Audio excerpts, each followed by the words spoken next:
Irmãos, mesmo assentados, leiamos a palavra de Deus de maneira reverente no livro de Eclesiastes, capítulo 1, versículos de 1 a 11.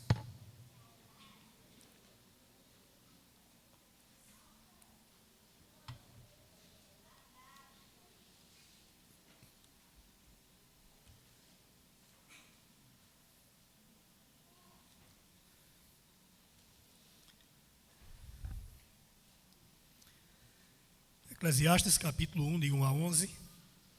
Vou fazer a leitura do texto. Eu peço a atenção da igreja para o que nos diz a palavra do Senhor. Queremos, enquanto os irmãos localizam o texto, louvar a Deus pela vida dos visitantes. Você que nos visita nessa noite, seja muito bem-vindo. Que Deus lhe abençoe de maneira graciosa. E temos o maior prazer de receber você aqui conosco, nesse momento em que adoramos a Deus através desse culto. Eclesiastes 1, de 1 a 11, diz assim, meus irmãos, a palavra de Deus. Se você não tem Bíblia, está sendo projetado aí na tela. Palavra do pregador, filho de Davi, rei de Jerusalém. Vaidade de vaidades, diz o pregador. Vaidade de vaidades, tudo é vaidade. Que proveito tem o homem de todo o seu trabalho, com que se afadiga debaixo do sol? Geração vai e geração vem, mas a terra permanece para sempre. Levanta-se o sol e põe-se o sol, e volta ao seu lugar, onde nasce de novo. O vento vai para o sul e faz o seu giro para o norte. Volve-se e revolve-se na sua carreira e retorna aos seus circuitos. Todos os rios correm para o mar, e o mar não se enche. Ao lugar para onde correm os rios, para lá tornam eles a correr. Todas as coisas são canseiras tais, que ninguém as pode exprimir. Os olhos não se fartam de ver, nem se enchem os ouvidos de ouvir. O que foi e o que há de ser, e o que se fez, isso se tornará a fazer. Nada há, pois, novo debaixo do sol. Há alguma coisa nova de que se possa dizer, vê, isto é novo? Não. Já foi nos séculos que foram antes de nós. Já não há lembrança das coisas que precederam, e das coisas posteriores também não haverá memória entre os que hão de vir depois delas. Amém? Que o bom Deus, nosso Senhor, aplique a sua palavra nos nossos corações. Meus queridos irmãos, quando esse livro foi escrito, inspirado pelo Espírito de Deus através do pregador, que usa esse nome para se identificar, ele não fala do seu nome próprio, mas ele usa esse nome, o nome de pregador. Ele tinha um propósito, certamente, para a instrução do povo de Deus. E nós podemos resumir o propósito do livro de Eclesiastes da seguinte maneira. Há uma definição muito sucinta, muito interessante, na Bíblia de Estudo King James. E é a seguinte: uma vida que não está centrada em Deus não tem propósito, não tem sentido. Nada pode dar maior satisfação do que Deus. O propósito do pregador nesse livro é justamente apontar ao povo de Deus que não há sentido na vida sem a presença de Deus. Que sem Deus nada adianta. E que nada pode dar maior satisfação do que a pessoa bendita do Senhor, nosso Deus. E isso é muito interessante porque o pregador, ele levanta aqui um tema muito pertinente para a nossa época e para a nossa geração.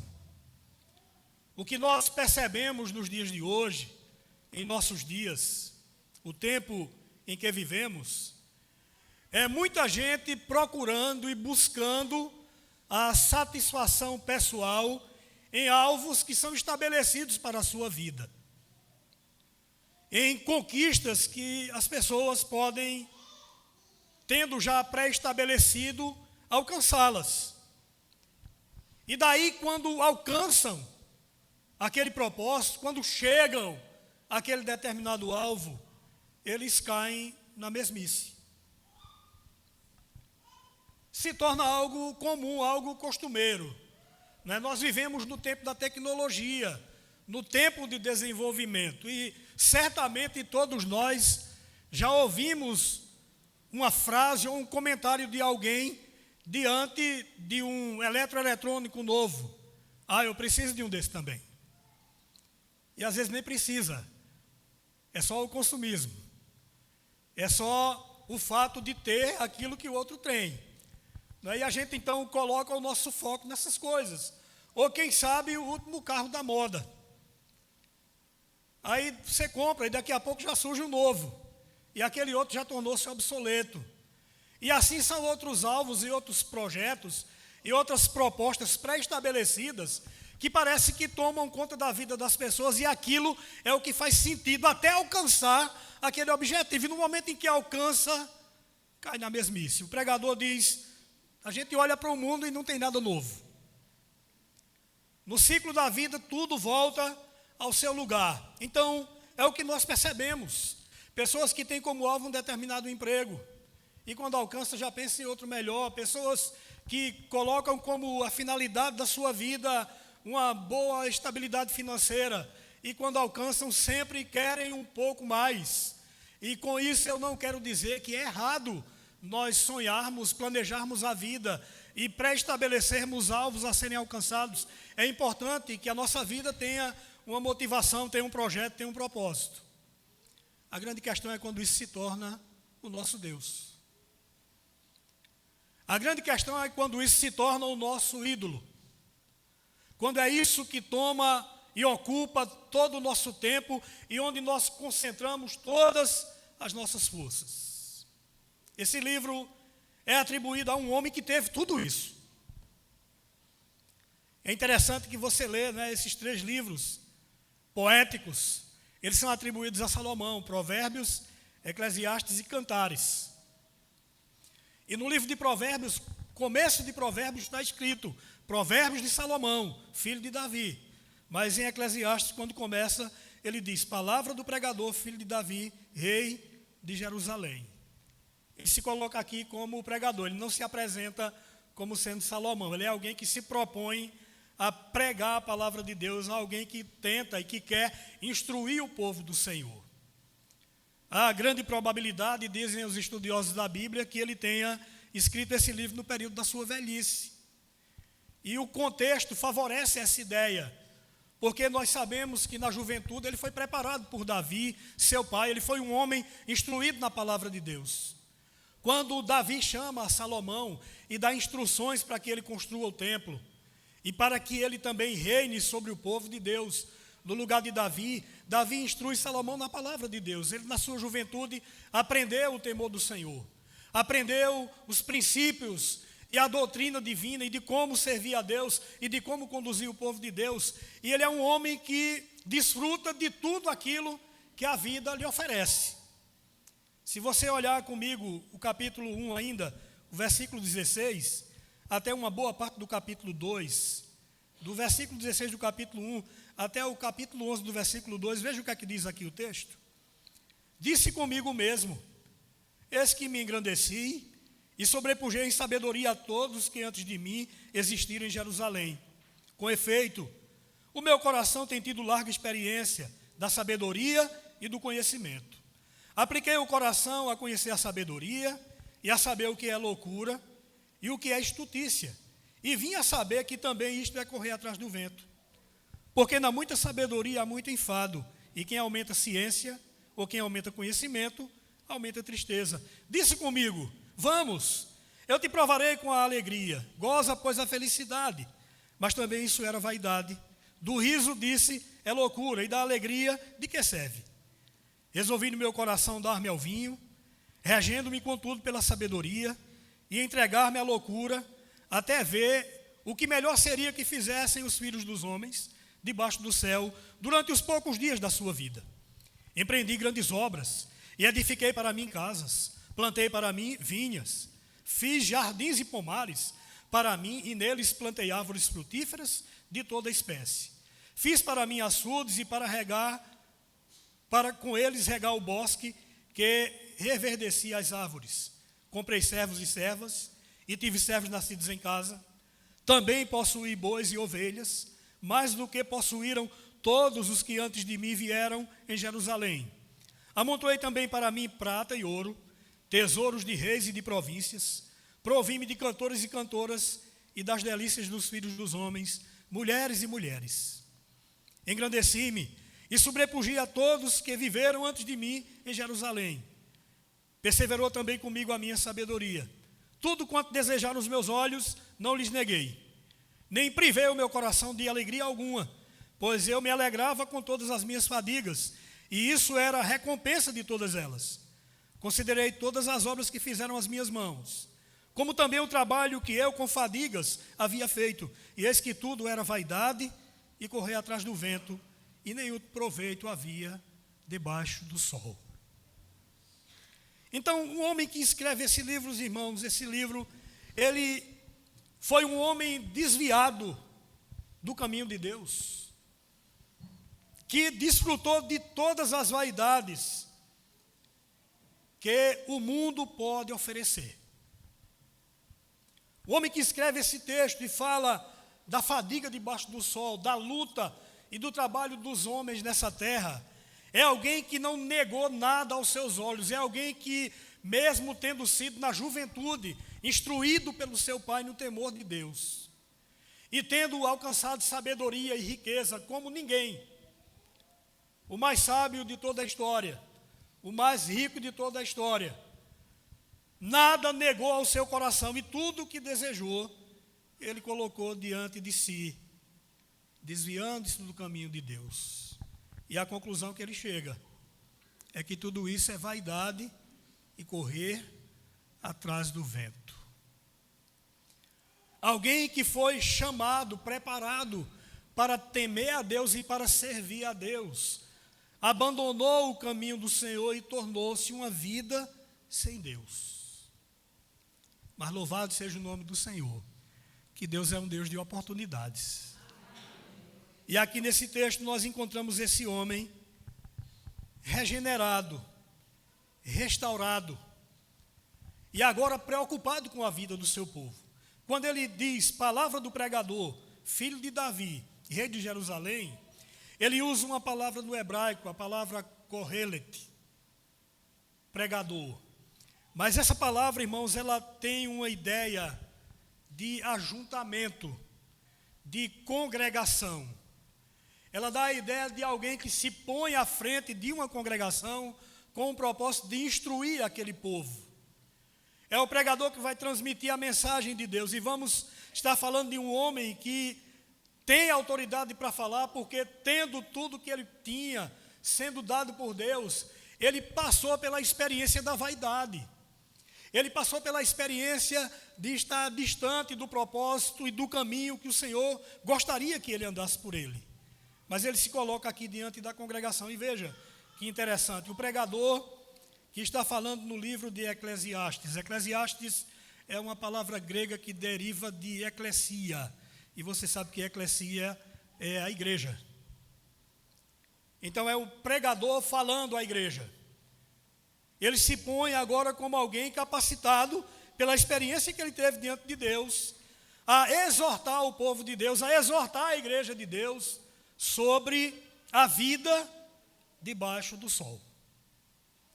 Sobre o que é que acontece na vida debaixo do sol. E eu quero tratar com os irmãos sobre isso na noite de hoje, uma vida sem Deus. O que é que ocorre com a vida sem Deus? Esse homem que se desviou, que deixou os caminhos do Senhor, que aproveitou o que aparentemente é importante, que não negou aos seus olhos aquilo que satisfazia a sua carne, o que é que ele tem a nos ensinar?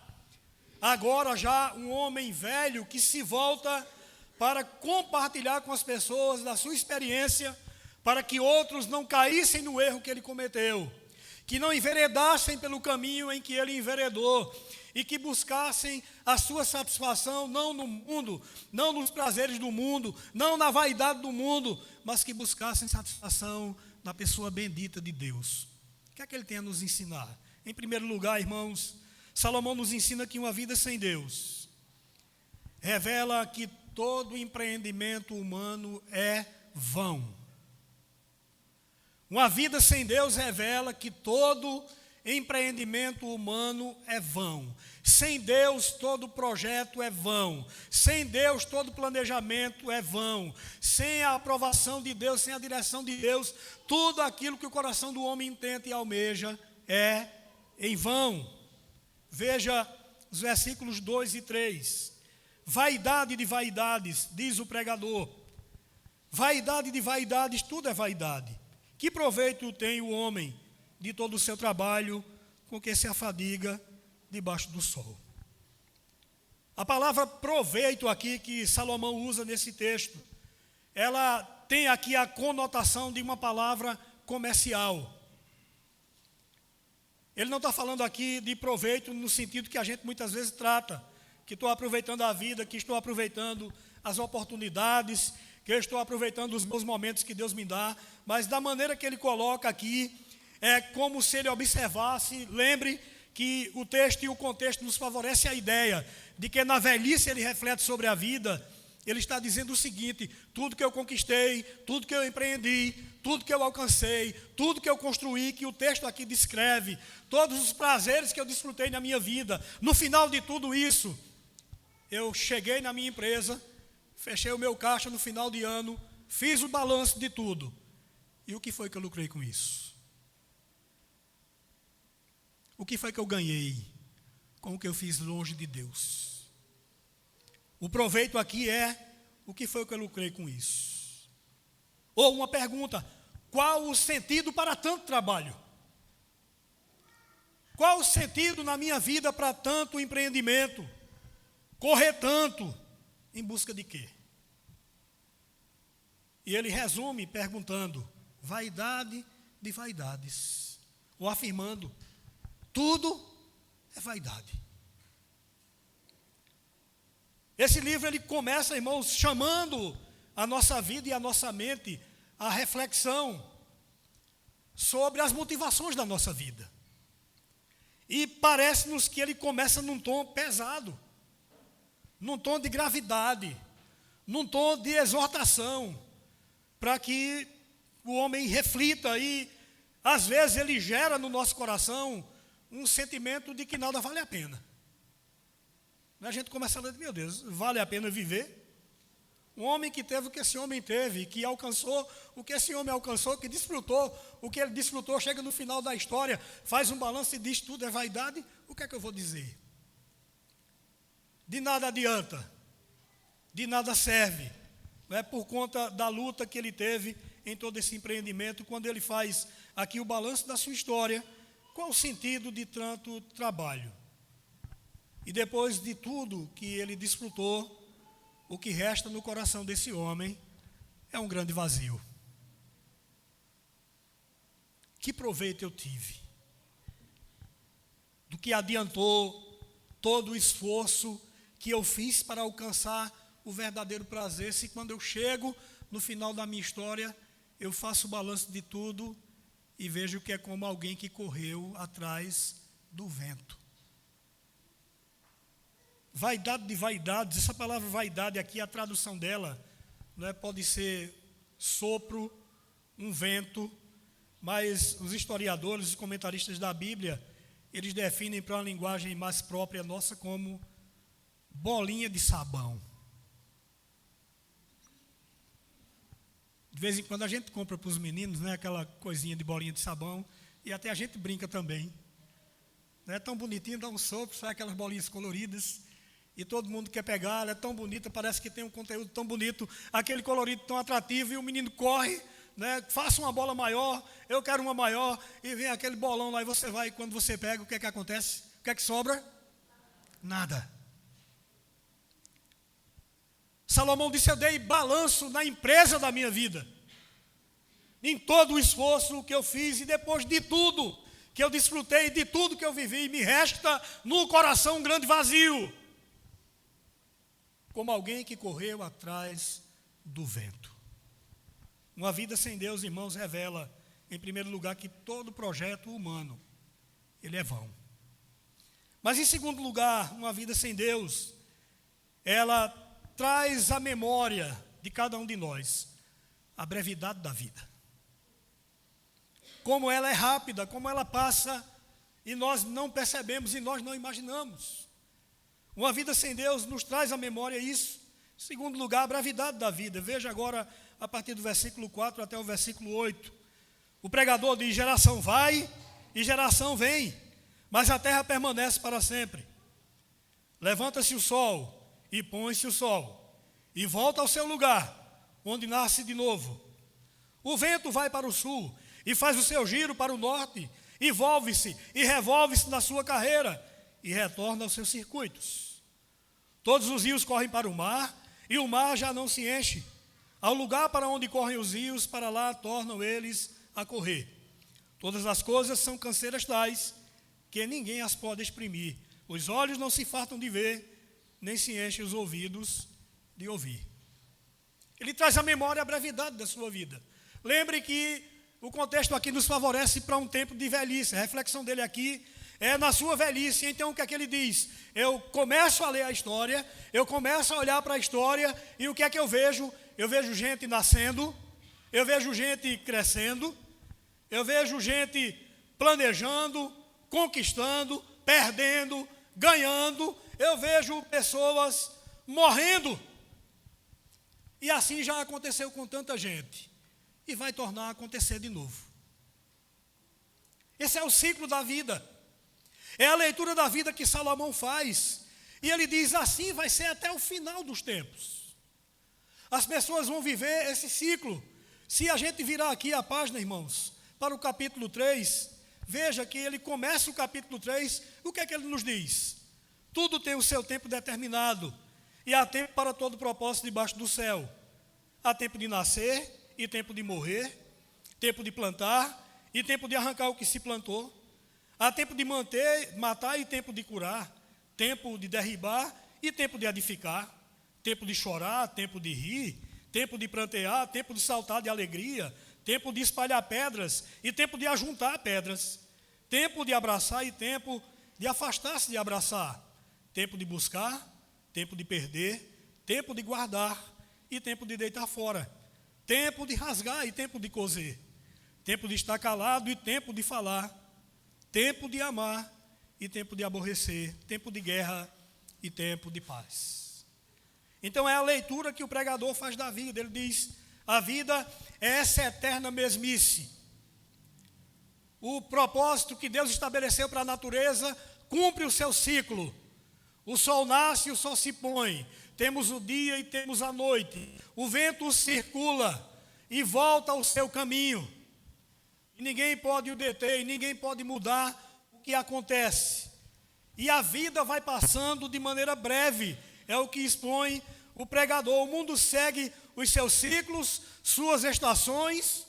Umas poucas mudanças nós podemos identificar nos ciclos e nas estações da vida, mas o coração do homem sem Deus continua um coração insatisfeito.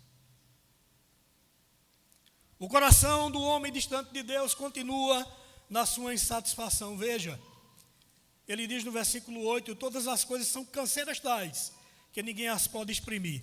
Os olhos não se fartam de ver. Onde é que está? O que é que eu posso ver mais da vida? O que é que vem adiante? O que é que eu preciso ver mais? Os ouvidos não se cansam de ouvir. O desejo de alcançar, de conquistar, de crescer, de ganhar, nunca para. A gente sempre quer mais e sempre quer ter mais. Lembre do que pregamos a semana passada sobre a vida de Davi.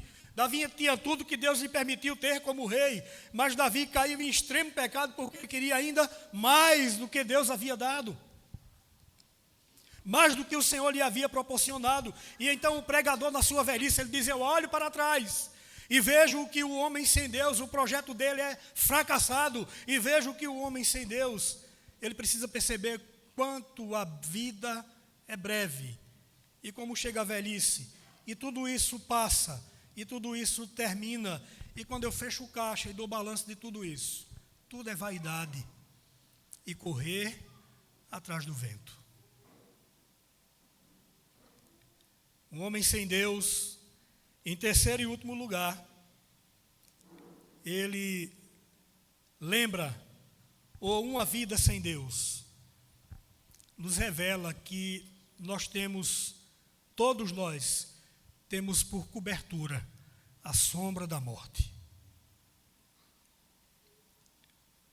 Uma vida sem Deus, ela precisa lembrar que tem por cobertura a sombra da morte. Veja os versículos finais aqui do texto, versículo 9 até o verso 11. O que foi é o que há de ser, e o que se fez, isso se tornará a fazer. Nada, pois, há novo debaixo do sol. Há alguma coisa de que se possa dizer, vê, isto é novo? Não. Já foi nos séculos que foram antes de nós. Já não há lembrança das coisas que precederam, e das coisas posteriores também não haverá memória entre os que hão de vir depois delas. Ele traz à memória aqui, o pregador, de que tudo o que acontece com os homens hoje já aconteceu anteriormente. O que é novidade para a nossa geração não foi novidade para a geração passada. Será para a geração futura. Algumas outras coisas nós também vamos ver. Nós vamos perceber, não é, que tudo o que aconteceu torna a acontecer de novo, como nascer, viver, crescer, conquistar, trabalhar, envelhecer e morrer, aquilo que falamos anteriormente. E veja, tudo isso acontece, sempre aconteceu com os homens. E no final, pouco, muito pouco ou nada do que fizemos será lembrado. Outro dia eu vi uma postagem muito interessante. Pense daqui para 50 anos adiante. E alguém dizia naquela postagem, daqui a 50 anos, vai estar morando na sua casa alguém que não te conheceu. Alguém que não fez nenhuma força para construir aquela casa. Que você fez com, mas eu estou dizendo com as minhas palavras, né, que você fez com tanto capricho, com tantos detalhes, com tantos projetos e tantos planos, arrumou tudo aquilo. Aí vai dizer, está lá morando alguém que não sabe da tua história, não sabe como você conquistou, não conhece nada, mas agora é o dono da sua casa.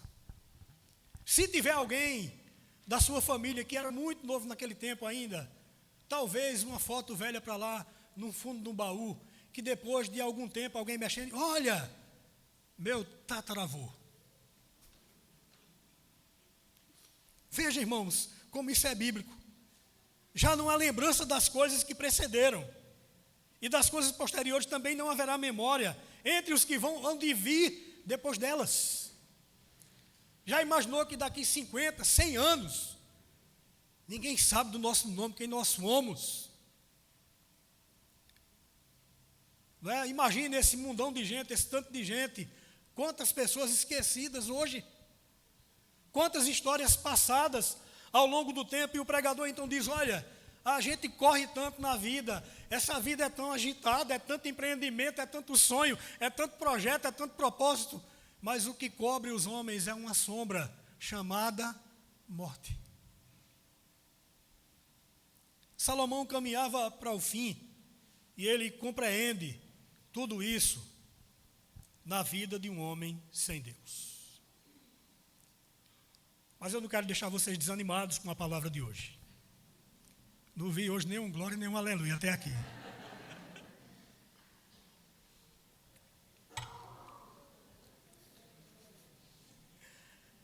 Mas veja, irmãos, eu quero chamar a sua atenção para o texto. Observe a palavra de Deus. O pregador, ele analisa a vida do homem sem Deus, e a conclusão que ele chega é, vaidades de vaidades, tudo é vaidade. Ele está usando aqui um superlativo. Isso é uma característica da poesia hebraica. Então, ele está dizendo aqui que no final de tudo ele percebe que a vida é um sopro, é apenas um detalhe, é como uma bolha de sabão, né? A ideia aqui é o seguinte: essa é uma super vaidade. Lembra que a Bíblia tem essas características? O santo dos santos, que é o lugar santíssimo. O céu dos céus. Ele também utiliza vaidade de vaidades. O rei dos reis. Reis nós temos muito na terra. Mas quem é o rei dos reis? Quem é o maior de todos os reis? É Jesus, o nosso Senhor. E ele usa dessa figura aqui, não é, desse superlativo na gramática, para dizer que isso aqui é o maior dos vazios. Uma vida sem Deus, ela apresenta o maior dos vazios. Porque lembra do fracasso do nosso projeto, lembra da brevidade da nossa vida e lembra que nos rodeia a sombra da morte. Ele reflete isso com a congregação. E então, veja, qual é a percepção que nós temos aqui? Que tudo isso é o resultado do pecado. Por que é que tudo isso aconteceu? Porque o homem pecou, desobedeceu a Deus e preferiu estar longe de Deus. É uma vida sem Deus. Eu não sei se você teve a curiosidade, mas olha aqui, do versículo 1 até o versículo 11. Não aparece o nome de Deus. Não tem o nome de Deus no texto de Eclesiastes 11, 1, de 1 a 11. Embora o nome de Deus está nas entrelinhas. Mas não tem objetivamente, diretamente aqui, o nome de Deus. Ele não fala aqui na questão vertical, ele fala na questão horizontal. Veja, no versículo 1, ele fala, no versículo 3, ele termina falando em debaixo do sol. No versículo 9, ele fala, nada há, pois, novo debaixo do sol. A perspectiva que Salomão, o pregador, ele está olhando aqui, observando, é na perspectiva horizontal. Isso aqui é a perspectiva do homem sem Deus. Então, o homem sem Deus, fatalmente, o projeto fracassa, fatalmente a vida é breve, como é breve a vida de todo mundo, e fatalmente a morte rodeia a sua vida. E eu quero então lembrar que isso é resultado do pecado. É resultado da queda, é resultado da desobediência. Mas, irmãos, nós louvamos o Senhor, porque Deus não nos deixou na perspectiva da sombra da morte, mas Ele nos deu a esperança da vida. Aí você pode sorrir, pode dar glória a Deus. Ele nos deu, irmãos, a esperança da vida. Meus irmãos, retire Deus da sua vida e nada sobra. Retire Deus da sua vida e o que sobra é um sopro. É o vazio dos vazios. É a vaidade das vaidades. Tire Deus da sua história e não sobra nada. Absolutamente nada. Não resta nada, só o sopro.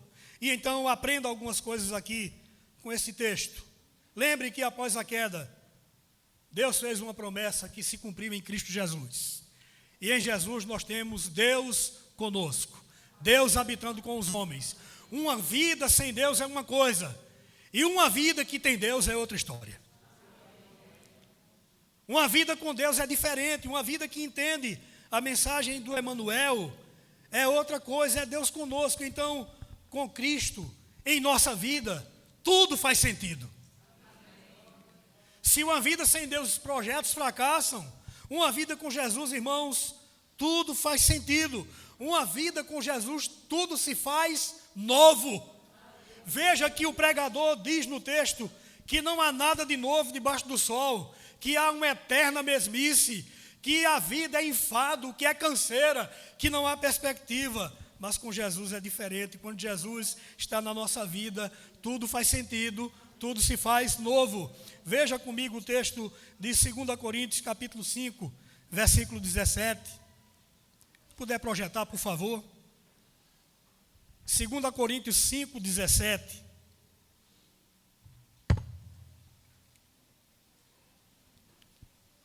Vamos ler juntos, irmãos? E assim, se alguém está em Cristo, é nova criatura. As coisas antigas passaram, eis que se fizeram novas. Aleluia!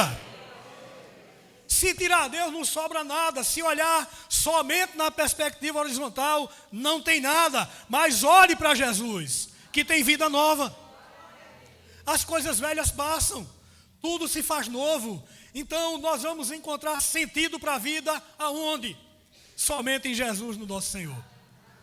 Somente na pessoa do Salvador nós vamos encontrar a vida nova.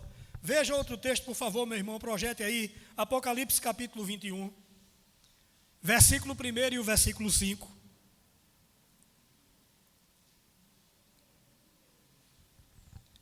Apocalipse 21, versículo 1 e o versículo 5.